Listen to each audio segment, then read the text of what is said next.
வணக்கம் ஃப்ரெண்ட்ஸ். மனசு கொஞ்சம் கஷ்டமாக இருக்குது இன்றைக்கி. எங்கள் அத்தை பொண்ணுக்கு உடம்பு முடியல, ஹாஸ்பிட்டல் அட்மிட் ஆகியிருக்காங்க. ஏதோ ஹாஸ்பிட்டல் போனாலுமா டாக்டர்கிட்ட அவங்க வந்துட்டு செக் பண்ணப்போ நரம்பில் ஏதோ இங்கே கழுத்துக்கு போகிற நரம்பு இருக்குல்ல, பிரெயினுக்கு போகிற நரம்பு இங்கே கழுத்துலேருந்து பின்பக்கம் ஒரே வலி. ஸ்கேன் பண்ணியிருக்காங்க.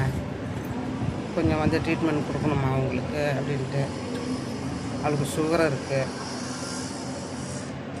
என் வயசு தான், என்ன பண்ணுறது. ஹாஸ்பிட்டலில் அட்மிட் ஆகிருக்காப்புல. நேற்று பார்த்தேன், இது சொன்னாப்புல இது மாதிரின்னு. இப்போ ஃபோன் பண்ணேன், டாக்டர் செக் பண்ணிகிட்டு இருக்காங்களாம். சரிம்மா, செக்கிங்லாம் முடிஞ்சதுக்கப்புறம் டாக்டர் போகிறதுக்கப்புறம் ஃபோன் பண்ணேன் அப்படின்னு சரின்னு சொல்லியிருக்கு. நம்ம இங்கே பக்கத்தில் இருந்தாலும் அது போய் பார்த்துட்டு வரலாம், கூட மட இருக்கலாம், உதவி பண்ணலாம். நம்மளால் முடிஞ்சுது. நம்ம ஃபினான்சியலாக உதவி பண்ணலனாலும் கூட ஒரு மாரல் சப்போர்ட்டாக இருக்கலாம். நம்ம தூரத்தில் இருந்துட்டு என்ன சொல்ல முடியும்? ஆறுதல் தான் சொல்ல முடியும் பேசி. ஒரு கிட்டே இருந்து தூக்க பிடிக்க, ஒரு பொருள் வாங்கிட்டு வந்து கொடுக்க. பிள்ளைங்க இருக்குங்க, ஒரு பையன் 2 பொண்ணு இருக்காங்க. பிள்ளைங்கள்லாம் எல்லாம் அருமையான பிள்ளைங்க, தங்கமான பிள்ளைங்க, சூப்பர் டைப்பு தான் பிள்ளைங்க. எல்லாம் பார்த்துக்க அம்மானா உயிரை விடுற பிள்ளைங்க தான். ஆனால் அதுக்கும் சந்தர்ப்ப சூழ்நிலை இருக்கு இல்லையா. சின்ன பாப்பாவோட மாமியாருக்கு உடம்பு முடியல, அது பாவம். வீட்டிலேருந்து மாமனாரை பார்த்துக்குது. பிள்ளைங்க 2 சின்ன பிள்ளைங்க, அதுங்களையும் பார்க்கணும். பெரிய பாப்பா சொந்தமாக கடை வச்சுருக்கு. அது பாப்பாவை பெரிய பொண்ணு ஒன்று 10th படிக்கிற பிள்ளை, அது படிப்பும் பார்க்கணும். அது வர அதுக்கு சாப்பாடெலாம் செஞ்சு வைக்க, அது கடைக்கு ஓடியாரும். பாப்பா வந்து இது ஆயுர்வேதிக் டாக்டர் இருக்குது. இந்த டாக்டர் ஆனால் மெடிக்கல் ஷாப் வச்சுருக்கு பாப்பா. நல்ல பெரிய எல்லா பிள்ளைங்களும் நல்லா வசதியாக இருக்குதோ. பையன் வந்து டாக்டர், நம்ம வெட்னரி டாக்டர், மருமகளும் வெட்னரி டாக்டர் தான். நல்லா கடவுள் புண்ணியத்தில் எல்லாம் பிள்ளைங்கள்லாம் நல்லா இருக்குதுங்க. என்ன சொல்கிறது, எந்த குறையும் இல்லை. எல்லாம் கடவுள் புண்ணியத்தில் நல்லா இருக்குங்க. இன்னும் நல்லா இருக்குங்க, இனிமேலும் நல்லா இருக்குங்க. எல்லோரும் அவங்கவுங்க வேலையை பார்க்கணும் இல்லையா. அவங்கவுங்க வேலையும் பார்த்தாகணும், அம்மாவையும் பார்த்தாகணும். பார்க்குதுங்க, ஒருத்தர் 3 பேரும் மாற்றி பார்த்துக்கிறாங்க. அப்புறம் அவங்க நாத்தனார் இருக்காங்க, எங்கள் அத்தை பொண்ணோட நாத்தனார், எங்கள் அத்தை பொண்ணோட ஓரகத்தி, சொந்த பந்தங்கள்லாம் இருந்து பார்க்குதுங்க. அம்மா சைட்லேருந்து தான், அதாவது எங்கள் அத்தை சைட்லேருந்து தான் யாரும் போய் பார்க்குறதுக்கு இல்லை. நான் தான் இருக்கேன்னு இல்லை, இருக்காங்க எல்லோரும். இருந்தாலும் நான் கிட்டே இருந்தால் கொஞ்சம் நல்லாயிருக்கும், அதுக்கு ஆறுதலாக இருக்கும். என்கிட்ட பேசிக்கிட்டு ஜாலியாக இருக்கும். அது உடம்பு முடியாதது கூட தெரியாமல் என்கிட்ட நல்லா ஜாலியாக பேசும். மனசு சங்கடமாக இருக்குது, போய் பார்க்க முடியலையே, இவ்வளோ தூரத்தில் இருக்கோமே நம்ம அப்படின்னு. உடனே போகல. நானுமே எனக்கும் கால் வலி தாங்க. ரொம்ப நேரம் நின்று சமைக்க முடியாது, வந்து உட்காந்துப்பேன். எல்லாருக்கும் அந்த ஏஜ் 50+ ஆனாலே எல்லாருக்கும் ஒரு இது இருக்க தானே செய்யுது.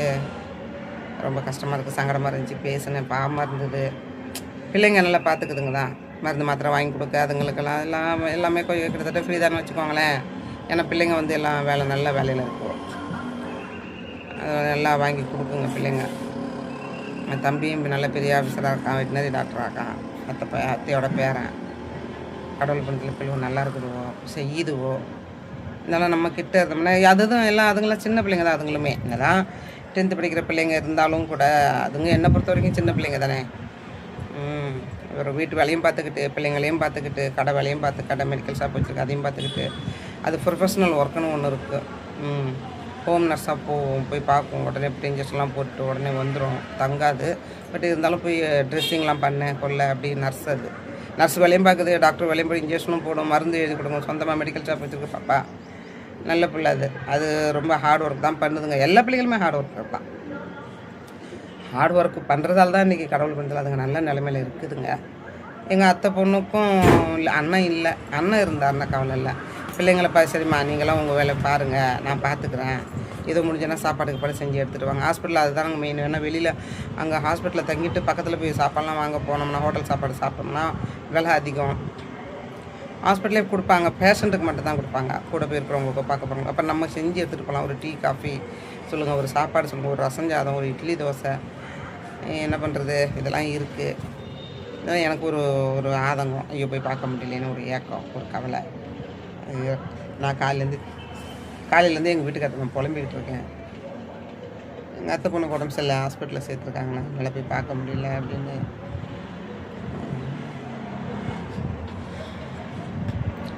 பார்ப்போம், எப்போ போய் பார்க்க முடியுதுன்னு பார்ப்போம். கடவுள் நல்ல வழி காட்டுறானான்னு பார்ப்போம். சீக்கிரமாக என் உடம்பு நல்லா ஆயிடுச்சுன்னா பஸ்ஸில் ஏறி போய் பார்த்துட்டு வந்துடுவேன். உடம்பு நல்லா இருக்கணும். எனக்கும் உடம்பு முடியல தான். வயசான காலத்தில் அவங்க உடம்ப பார்த்துக்கணுங்க. சின்னதாக சொன்ன மாதிரி எங்கள் அத்தை பொண்ணு தான் சொல்லும் அடிக்கடி, சின்னதாக இருக்கும்போதே பார்த்துக்கோ, உடம்பு பார்த்துக்கோ, கவனிச்சிக்கோ, பெருசாக ஆக்க விட்டுறாத. நம்ம வந்து சின்னதாக ஒன்றும் இல்லை அப்படின்னு சொல்லிட்டு இருப்போம் சாதாரணமாக. எப்பயும் வலிக்கிறது தான் வலிக்குது, எப்பயும் உடம்பு படுத்துறது தான் படுத்துது, இதில் என்ன அப்படின்னு சொல்லிட்டு கேர்லெஸ்ஸாக இருக்காத, டாக்டரை போய் பாரு அப்படின்னு எங்கள் அத்தை பொண்ணு சொல்லும். அப்புறம் அப்படியே இருந்துட்டு நம்மளும் என்ன பண்ணுறோம், சோம்பேறிப்பட்டு நேரம் இல்லை, அப்புறம் போகலாம், இன்றைக்கி போகலாம், நாளைக்கு போகலாம். அப்படியே ஏதாவது ஜுரம் அடிச்சதுன்னா காய்ச்சல் மருந்து சாப்பிட்டுக்கிட்டு, கால் வலிக்குன்னா டாக்டர்கிட்ட டெம்பரவரியாக போய் டாக்டர்கிட்ட தான் மெடிக்கல் ஷாப்பில், நான் மெடிக்கல் ஷாப்பில் வாங்க மாட்டேன், டாக்டர்கிட்ட தான் போவேன். ஒரு மாதம் 2 மாதத்துக்கு ஒரு தடவை போயிட்டு டாக்டர்கிட்ட போய்ட்டு மருந்து மாத்திரை வாங்கிட்டு வந்து சாப்பிட்டுட்டு அதை அவர்கிட்ட கேட்டு வந்துடுவோம். இந்த திரும்ப இதுமாதிரி வலிக்கும் போது கண்டினியூ பண்ணலாம்னா கண்டினியூ பண்ணுங்கம்மா, பரவாயில்ல, நல்லது தான். வலி மாத்திரை தான், வலி மாத்திரைனா வயிற்றுல புண்ணுக்குன்னு வர மாதிரில மைல்டாக தான் கொடுப்பாரு மாத்திரை எனக்கு என் டாக்டர் இங்கே. அது சாப்பிட்டுக்கிட்டு இப்படி ஓட்டுறோம்.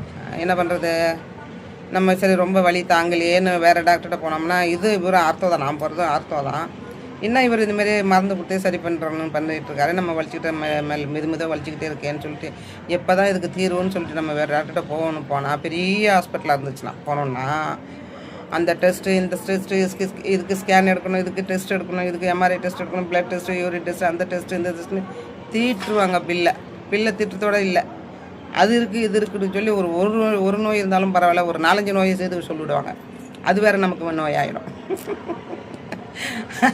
அது வேறு நமக்கு மனநோய், டென்ஷன், ஸ்ட்ரெஸ்ஸு, ப்ரெஷர் ஏறி பிபி கூடி அதுக்கு வேறு போய் அட்மிட் ஆகிடும், படுத்துக்கணும். அதுமாரி என் கதையை நான் சொல்கிறேன், எனக்கு அந்த மாதிரி ஆகும். ஆனால் இந்த சொல்லுவாங்களே, இந்த கலவரத்துலேயும் ஒரு கிளுகிழுப்பாடி உனக்குன்னு, என் அத்தை பொண்ணு அங்கே ஹாஸ்பிட்டலில் கிடக்க முடியாமல் அதை மறக்க தான் இந்த கதை, என் கதை சொல்லிட்டு நான் சிரிக்கிறேன். பாவம் எப்படி இருக்குன்னு சொல்ல. ஏம்மா செல்வி, உடம்பு நல்லா பார்த்துக்க, வரேன் நான் முடியும் போது வந்து பார்க்குறேன் உன்னைய. அங்கே அக்கம் பக்கம் இருக்கிறவங்கள்ட்ட எல்லாத்தையும் பேசு, ஜாலியாக பேசி சிரிச்சுக்கிட்டு பாட்டு பாடிக்கிட்டு.